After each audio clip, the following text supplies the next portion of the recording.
Chapter 1. Introduction. Beyond the laughs. Jerry's true psychological impact on Tom. There's a sound Tom makes that most people don't notice. It happens in the split second after another failure. After the dynamite explodes. After the iron lands on his head. After Jerry escapes through another impossibly small crack in the wall.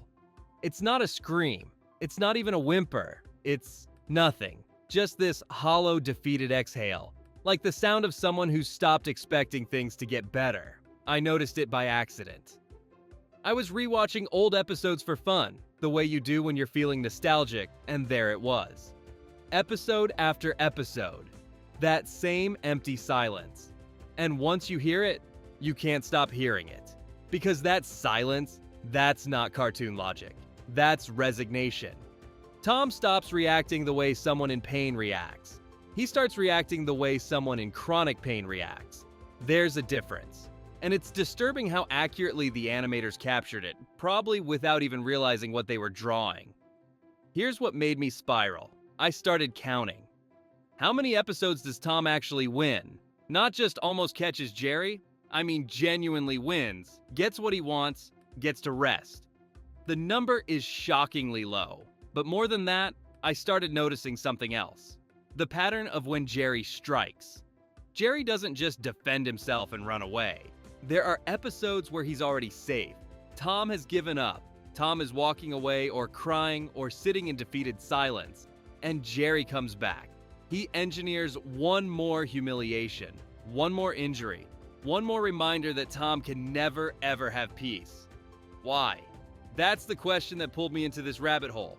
Why does Jerry do that? What is he getting out of it? Because it's not survival anymore. It's not self-defense. It's something else entirely. And then I found the episode that changed everything. Blue Cat Blues. 1956. Tom is sitting on railroad tracks. Completely still. Jerry and his mouse friend are watching from a distance, narrating Tom's romantic failures, his financial ruin, his complete psychological breakdown. And this is the part that made my stomach drop. Jerry's friend says Tom is waiting for a train. The episode ends with both of them on the tracks. This aired on Saturday mornings. For children. But here's what really got me. The way the episode is framed. It doesn't treat Tom's despair as a punchline that went too far. It treats it as the logical conclusion of everything we've been watching for 16 years at that point. The episode is saying, yes, this is where this was always heading. Did you think otherwise? I kept digging. I went back through hundreds of episodes looking for something I'd missed. Some moment of genuine mercy. Some sign that Jerry understood what he was doing. And what I found was worse than cruelty. I found calculation. There are moments where Jerry adjusts his strategy based on Tom's emotional state. When Tom is angry, Jerry provokes. When Tom is sad, Jerry waits just long enough for hope to return before crushing it again. When Tom finds love or acceptance or a moment of happiness, Jerry systematically dismantles it. This isn't random chaos. This is behavioral conditioning. This is someone who has learned exactly which buttons to push and when to push them for maximum psychological impact. And somehow, for over 80 years, we've all agreed that this is entertainment. So here's what we're doing today. We're not going to examine cartoon violence or debate whether kids should watch this. We're going past that. We're going to look at what happens to someone when failure becomes their identity, when punishment becomes predictable, when hope becomes the cruelest thing you can experience. Because Tom's story isn't really about a cat and a mouse. It's about what repetition does to the human mind, how powerlessness rewires your brain, why some people eventually stop trying to escape their circumstances. There's a moment coming in this video where you're going to see a scene you've watched dozens of times. Except this time, you'll notice Tom's eyes. And once you see what I saw, Saturday mornings will never feel quite the same. Let's talk about what Jerry actually did. Chapter 2. The Foundation. Understanding Tom and Jerry's dynamic. Before we talk about what this does to Tom, we need to understand how it happens. Because here's the thing most people miss. Jerry doesn't fight back randomly. He's not just reacting in the moment, throwing whatever's nearby, running wherever there's space. There's a rhythm to it, a pattern. And once you see it, you realize something unsettling. Jerry waits. Not always. Not in every episode, but often enough that it becomes noticeable. He waits for a specific moment. Not when Tom is charging at full speed, fur standing on end, eyes wild with predatory focus. That's when Jerry runs, hides, defends himself. That makes sense. No. Jerry strikes after Tom stops. Watch it again. Any episode. Tom chases Jerry into a corner, gets hit with something heavy, stumbles backward in a daze. The natural thing, the survival thing, would be for Jerry to disappear, to stay hidden, to let the threat reset and calm down. But that's not what happens. Jerry stays nearby, just out of sight, watching, waiting for Tom to shake off the stars circling his head, waiting for that moment when Tom's ears droop, when his shoulders sag, when he takes that first defeated step away from the fight. That's when Jerry comes back. A banana peel on the stairs, a bucket balanced on a door, a rope tied across the hallway. Small things, calculated things, things that don't defend, they re-engage. And here's what makes it worse. Tom never seems to expect it. You'd think after hundreds of encounters, Tom would learn to keep his guard up for an extra 30 seconds. But he doesn't. Every single time he allows himself that brief moment of relief, that split second where he thinks it's over. And every single time, Jerry makes sure it isn't. There's an episode where Tom is crying, genuinely sobbing, sitting on the floor, surrounded by broken furniture and his own failure. Jerry is safe. He's in the wall. The coast is clear. Tom isn't even looking in his direction anymore. Jerry comes out anyway, not to escape, not to gather food.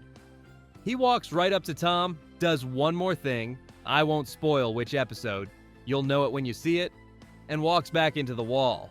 Tom doesn't even react, he just sits there, like he knew it was coming. That's not cartoon logic, that's conditioning. And this is where things stop being funny, because repetition doesn't just hurt in the moment. Repetition changes the brain, it changes what you expect from the world. It changes whether you believe fighting back is even worth it anymore. So, what does this pattern do to someone?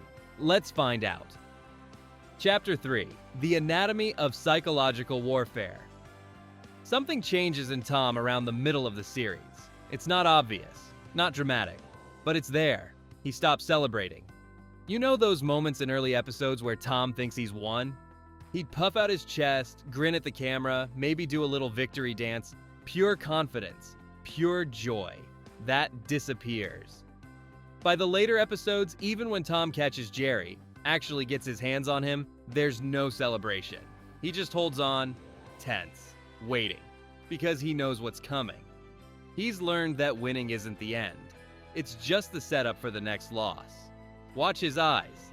That's where you see it clearest. Tom starts looking around before he relaxes.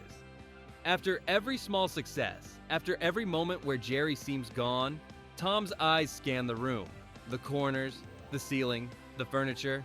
He's checking, always checking. He moves differently too. There's this hesitation that creeps into his body language. He'll reach for something, a piece of cheese Jerry dropped, a doorknob, even just walking across a room, and he pauses, just for a fraction of a second. Like his body is asking permission from the universe before it acts. That's not caution. That's fear of existence itself. And then there are the flinches. Tom starts reacting to things that haven't happened yet. A door closes normally, no trap, no trick, just a door, and Tom jumps. A floorboard creaks under his own weight and he freezes, bracing for impact. Nothing comes, but he braced anyway. Because at some point, Tom stops reacting to Jerry. He starts reacting to the idea of Jerry. That's the shift. That's when it stops being about survival and becomes about something else entirely. Tom isn't fighting an opponent anymore. He's fighting inevitability. He's fighting the certainty that no matter what he does, no matter how careful he is, the pain is coming. You can see it in how he handles hope. Early Tom, he'd try a new plan with genuine optimism. This could work. This might be the one.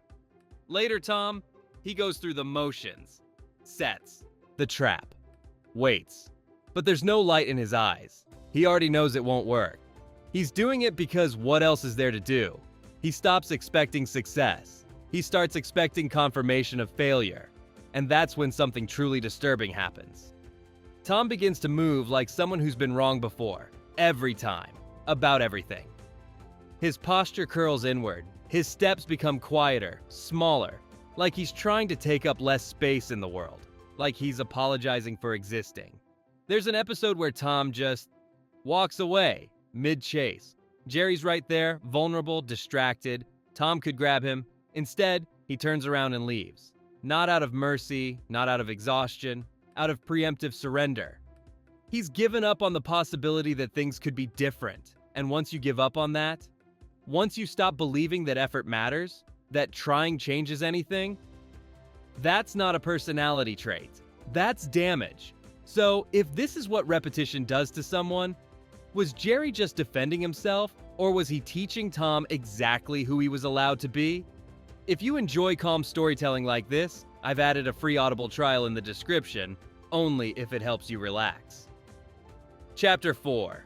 Tom's Repeated Failures, the Sisyphean Nightmare. Let me tell you about the math. I went through and counted. Across 164 theatrical shorts released between 1940 and 1967, Tom achieves a genuine, unambiguous victory in approximately 7 episodes. 7 out of 164. That's a 4% success rate, but even that number is generous. Because in most of those 7, Tom's win is either immediately undone, shared with Jerry in some forced truce, or revealed to be hollow. He catches Jerry, but his owner punishes him for the destruction. He gets the girl, but loses her by the next scene. He finds peace, but it lasts exactly as long as the final frame. So, realistically, Tom never wins. Not in any way that matters, not in any way that lasts. Now imagine that as your life. Imagine waking up every single day with a job you're supposed to do, a purpose you're supposed to fulfill. You're a cat. Jerry is a mouse. The equation is simple, ancient even, written into your DNA. This should be the most natural thing in the world. And every single day, you fail. Not because you're lazy, not because you're not trying. Tom tries everything. He studies, he plans. He builds elaborate mechanisms that would make engineers jealous. He adapts. He learns from previous mistakes. He approaches the problem from every conceivable angle. And it doesn't matter. The effort doesn't correlate with the outcome. That's the cruelest part. In a fair world, in a logical world, trying harder means better results. You learn, you adjust, you improve. Slowly, maybe. But you move forward. Tom doesn't move forward. Tom moves in circles. He's Sisyphus, but worse. At least Sisyphus knew the boulder would roll back down. At least the terms were clear. Tom keeps thinking this time might be different. This trap is better designed. This plan accounts for the previous failures. This time, finally, he'll succeed. And then he doesn't. The boulder doesn't just roll back down. It explodes. It crushes him. It humiliates him in a new and creative way he hadn't even imagined was possible. But here's what makes it truly nightmarish. Tom can't quit. He can't leave the house. He can't retire from being a cat. He can't opt out of his nature. And beyond that, he's punished for not trying. His owners yell at him, kick him out, threaten him. The other animals mock him. His romantic interests lose respect for him. So he's trapped between 2 impossible positions. He must keep trying, and trying will never work. That's not a challenge, that's a psychological prison. And Jerry knows this. Whether consciously or not, Jerry understands that Tom is locked into this cycle. That Tom has no choice but to keep coming back. And that means Jerry can do whatever he wants because Tom will always return for more. There's no escape clause, no mercy rule, no moment where the universe says, okay, he's suffered enough. The suffering is the point. Think about what this does to your sense of agency. Agency is the belief that your actions matter, that you can influence outcomes, that you have some control over your life. It's fundamental to mental health, to hope, to the basic ability to function. Tom loses that completely. Every failure reinforces the same lesson. Nothing you do matters. You are not in control. Your efforts are meaningless. The universe is not just indifferent to you, it's actively rigged against you. And when you learn that lesson deeply enough, when it's beaten into you through repetition over years and decades, something breaks. Not loudly, not all at once, quietly, permanently. You stop trying to win. You start trying to just get through it, to minimize damage, to survive until tomorrow when you'll have to do this all over again. Tom stops being a character with goals. He becomes a character with symptoms. And if you look closely, if you really pay attention, you can see exactly what those symptoms are, and they're disturbingly familiar. Chapter 5. Jerry's Evolution, from Victim to Psychological Tormentor. Here's where it gets complicated, because Jerry didn't start this way. In the earliest episodes, 1940, 1941, maybe into 1942, Jerry is genuinely afraid. You can see it in how he moves. Frantic, desperate. His eyes are wide, his body language screams panic. When he fights back, it's chaotic. Grabbing whatever's closest. No plan, just survival. That Jerry makes sense. That Jerry is a mouse being hunted by a predator. Everything he does is justified, necessary even. But somewhere along the way, something shifts. Jerry gets comfortable. It happens gradually. His movements become less frantic, more calculated. His escapes aren't desperate scrambles. They're choreographed, precise. He starts setting up his defenses before Tom even arrives. He's not reacting anymore. He's anticipating, and that's fine. That's learning. That's adaptation. You'd expect prey to get smarter over time, but then it goes further. Jerry starts experimenting. There are episodes where Jerry has multiple escape routes and he chooses the one that leads Tom into the most pain. Not the quickest exit, not the safest path. The one that makes Tom suffer more. There are moments where Jerry is completely safe, hidden, out of reach, already won, and he comes back. Not because Tom is still a threat, not because he needs something, but because the opportunity to hurt Tom is there, and he takes it. Watch The $1 Million Cat. Tom inherits a fortune on the condition that he doesn't harm any animal, including mice. Jerry learns this, reads the telegram himself, understands that Tom is now completely powerless. What does Jerry do? He torments him. Systematically, methodically. He hits Tom with objects, destroys his belongings, humiliates him repeatedly. And every time Tom starts to react, Jerry points to the telegram, the reminder, you can't touch me and I know it. Tom eventually snaps, rips up the inheritance, and chases Jerry out of pure rage. Broke and broken. And the episode ends with Jerry laughing. That's not self-defense. There's another moment, I won't say which episode because it hits harder when you stumble onto it yourself, where Tom is crying. Not cartoon crying. Real crying. Hopeless, defeated sobbing. And Jerry doesn't just leave him alone. Jerry walks up, looks at him, and does one more thing. One more small, unnecessary cruelty. Why? What is that for? What purpose does it serve? Tom isn't a threat in that moment. He's not chasing. He's not scheming. He's broken. And Jerry breaks him a little more. Now, here's the uncomfortable part. We still root for Jerry. Even knowing this, even seeing this pattern, we still want him to win. Maybe it's because he's small. Maybe it's because the show trained us to see him as the underdog. Maybe it's because Tom is a cat and cats are predators, so whatever happens to him feels cosmically justified. Or maybe it's because we've never stopped to think about what it means when victory stops being about survival and becomes about domination. Jerry doesn't just want to be safe. He wants Tom to know he'll never be safe. And there's a word for that kind of behavior. For when someone learns exactly how to hurt you, when to hurt you, and makes a habit of it. We just don't like using that word when the person doing it is the one we've been cheering for. Chapter 6. Signs of Tom's psychological deterioration. Now we need to talk about the signs, because they're everywhere once you know what to look for. And some of them are so explicit, so undeniable, that you have to wonder what the animators were thinking. Or maybe they knew exactly what they were doing. Let's start with the most obvious one. Blue Cat Blues, 1956. Tom is in love. He's trying to impress a female cat named Toodles. He buys her gifts, flowers, candy, eventually a car.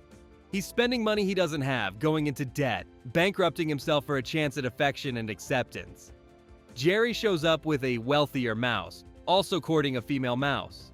They're mirrors of each other, Tom and Jerry both competing for love, except Jerry wins.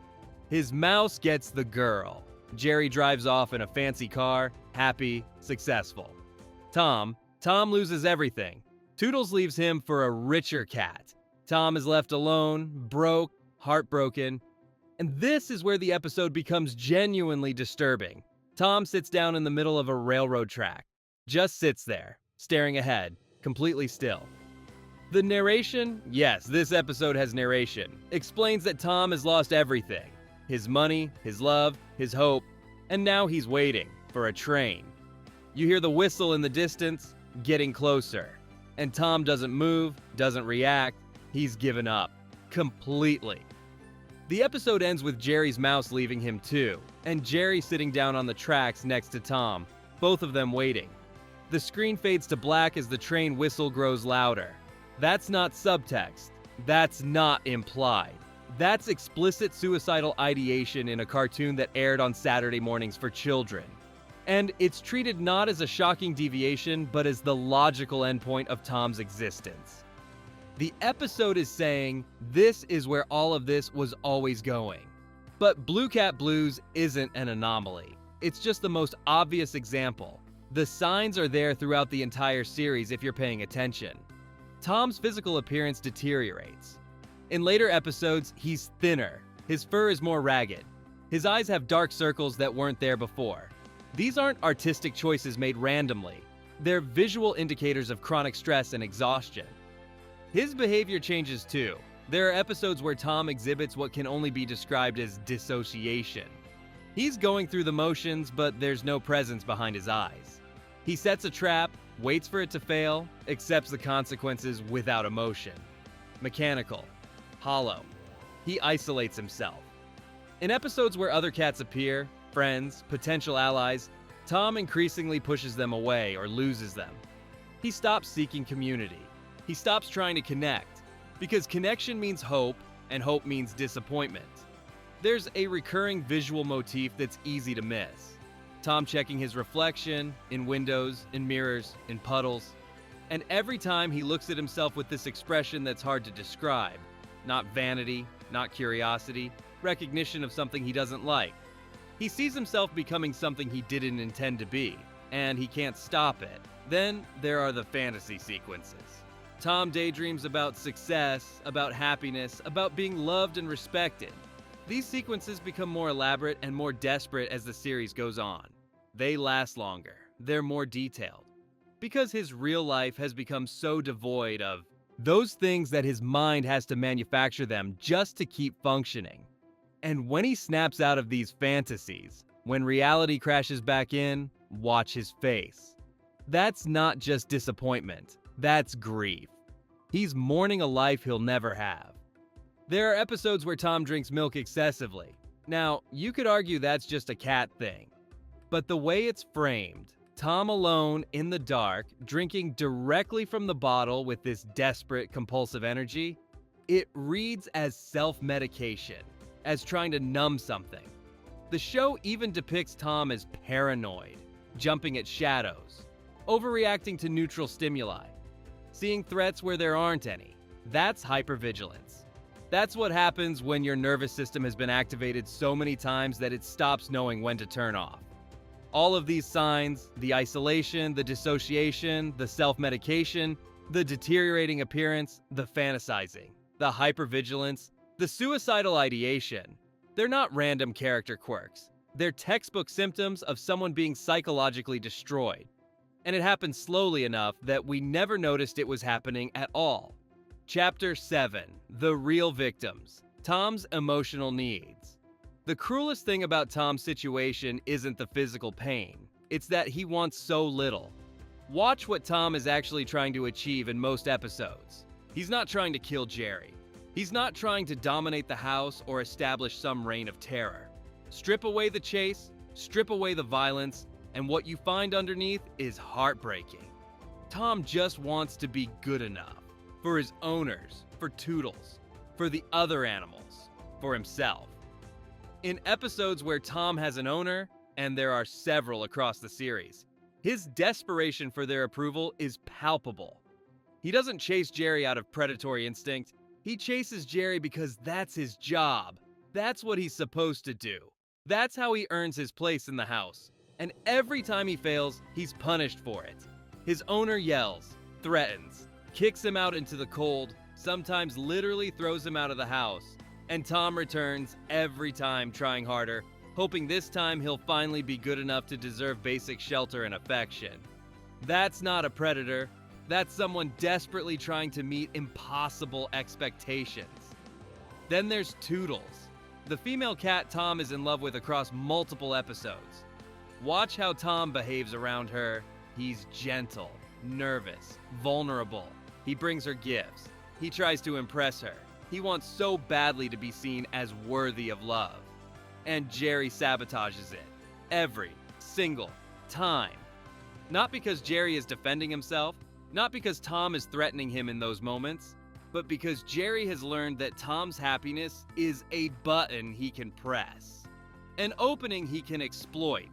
Tom's romantic pursuits become another avenue for humiliation, another way to reinforce that he doesn't deserve good things. There's an episode where Tom is simply trying to sleep. That's it. That's his entire goal. He's exhausted, curled up in a basket, asking for nothing from anyone. Just rest. Jerry wakes him up, repeatedly, for no reason other than he can. And Tom doesn't even fight back after a while. He just accepts it. Because of course, he can't have rest. Of course, peace isn't allowed. Why would it be? Even his relationship with other animals in the house, Spike the bulldog, the various birds and goldfish, Tom is constantly positioned as the threat, the problem, the one who needs to be controlled. But if you actually watch what happens, Tom is almost always reacting, not initiating. He's protecting his food, he's doing his job, he's simply existing in the space he's been given. And he's punished for it anyway, because the narrative has decided who the villain is. And once that role is assigned, nothing Tom does can change it. Good behavior doesn't earn him anything. Restraint doesn't protect him. Trying to be better doesn't matter. He could be perfect, and it still wouldn't be enough. That's the tragedy at the core of Tom's character. He's not asking for victory, he's not asking for dominance, he's asking for the most basic things: safety, approval, love, rest. And the universe he lives in has decided he doesn't deserve any of them. So he keeps trying anyway. Because what else can he do? He keeps hoping that maybe, just maybe, if he tries hard enough, sacrifices enough, endures enough, someone will finally decide he's worth something. Chapter 8. The psychological impact, real-world parallels. Here's the part where this stops being about cartoons. Because everything we've been describing, the patterns, the symptoms, the deterioration, it's not fictional. It's documented. It has names. It happens to real people in real situations. And the parallels are uncomfortable. In the 1960s, psychologist Martin Seligman conducted experiments on learned helplessness. He placed dogs in situations where they received electric shocks they couldn't avoid or escape. At first, the dogs tried everything: jumping, barking, scratching at the walls. But after repeated failures, after learning that nothing they did mattered, they stopped trying. Even when the conditions changed, even when escape became possible, the dogs would just lie down and accept the shocks. They had learned at a fundamental level that their actions didn't influence outcomes. That effort was meaningless, that they were powerless. Tom exhibits this exact pattern. He stops trying new strategies. He accepts punishment before it arrives. He remains in situations where escape is possible because he's learned that escape isn't really possible, not permanently, not in any way that matters. This isn't just about dogs or cats. This applies to humans. To people in abusive relationships who stop leaving because they've been conditioned to believe leaving won't work. To employees in toxic work environments who stop reporting problems because nothing ever changes. To anyone who's been told through repeated experience that their agency is an illusion. The mechanism is the same. Teach someone that resistance is futile, and eventually they'll stop resisting. Then there's the concept of intermittent reinforcement. It's one of the most powerful tools in behavioral conditioning. You don't punish someone every single time. You don't reward them every single time. You randomize it. Sometimes Tom's plans almost work. Sometimes he catches Jerry briefly. Sometimes he has a moment of peace. And that's worse than if he failed completely every time. Because those occasional near successes keep him invested. Keep him believing that maybe next time will be different. Maybe this time he'll finally succeed. The hope becomes the trap. Casinos use this principle. Abusive relationships follow this pattern. The occasional win, the brief moment of affection, the rare success. It keeps people locked in far more effectively than consistent punishment ever could. Jerry, whether intentionally or not, has created a perfect intermittent reinforcement schedule. And then there's chronic stress. When your body is in constant fight or flight mode, when you never fully relax because you're always anticipating the next threat, it destroys you. Not dramatically, not all at once, slowly, from the inside. Your sleep deteriorates, your immune system weakens, your ability to regulate emotions breaks down. You become hypervigilant, reading danger into neutral situations. Chapter 11. The rare moments of empathy. But here's what makes this even more complicated. There are moments, rare but genuine, where Tom and Jerry act like they actually care about each other. Snowbody Loves Me is one. Tom is thrown out into a blizzard by his owner. He's freezing, starving, left to die in the snow. And Jerry, safe inside the warm house, sees this. He could stay inside. He could let nature take its course. Instead, he brings Tom inside, warms him by the fire, feeds him, takes care of him. In The Truce Hurts, Tom, Jerry, and Spike the Bulldog sign a peace treaty. They spend the entire episode as friends, genuinely. They share food, they help each other, they laugh together.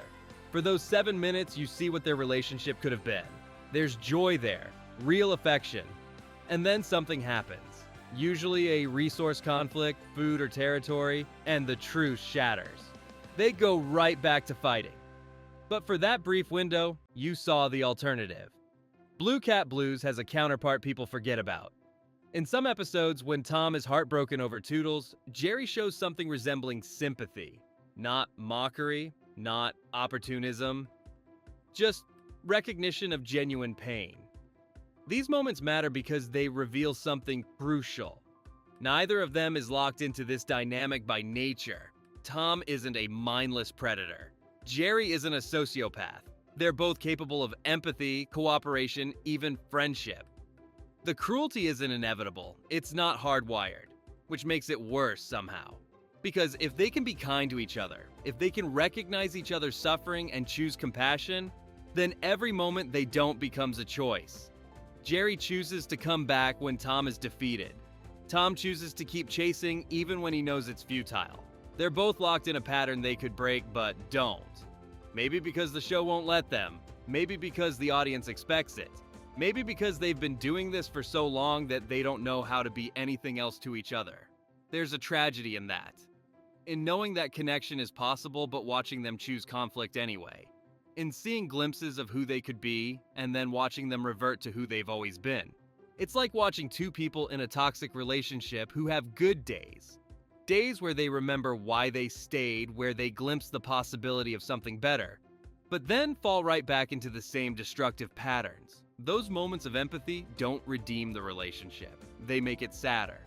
Because they prove that the suffering isn't necessary, it's just habitual, and somehow that's even harder to watch. Chapter 12. The lasting damage, long-term psychological effects. So what happens to someone after years of this? After decades of the same cycle? After every lesson has been learned, every pattern internalized, every hope systematically crushed? They don't recover. Not really. Not completely. Trauma doesn't just disappear when the threat ends. It rewires you. changes the architecture of how you interact with the world. And the particular kind of trauma Tom experiences, chronic, repetitive, inescapable, leaves specific scars. First, there's hypervigilance. We touched on this earlier, but it's worth understanding fully. When you've been hurt enough times, your nervous system stops distinguishing between actual threats and potential threats. Everything becomes suspicious. Every situation could be the next attack. Tom can never fully relax. Even in moments of peace, even in episodes where Jerry isn't actively tormenting him, Tom moves like someone waiting for the other shoe to drop. His body holds tension that never releases. His eyes scan constantly. His startle response is permanently activated. That's not personality. That's injury. Then there's the trust issue. Tom can't form healthy relationships because he's learned that vulnerability leads to pain. Every time he opens up, to Toodles, to other cats, even to his owners, that vulnerability is weaponized against him. So he stops opening up, he stops trusting, he keeps everyone at arm's length because distance is the only safety he's ever known. Except that creates a different kind of suffering, loneliness, isolation, the ache of wanting connection but being too damaged to accept it. There's also what psychologists call a negative self-schema. It's the story you tell yourself about who you are. And Tom's story, after all this, is clear. I am someone who fails. I am someone who deserves punishment. I am someone who will never be good enough. That belief becomes self-fulfilling. He stops trying because he believes trying is pointless. He accepts mistreatment because he believes that's what he deserves. He can't recognize opportunities when they appear because his internal narrative won't allow for the possibility of success. He's not just defeated by external forces anymore. He's defeated himself. And perhaps the most insidious effect, learned helplessness extending into every area of life. It's not just about catching Jerry anymore. It's about everything. Tom stops believing he has agency in any context. He doesn't fight back when his owner mistreats him. He doesn't defend himself against Spike. He doesn't pursue his own happiness. Because why would he? Nothing he does matters.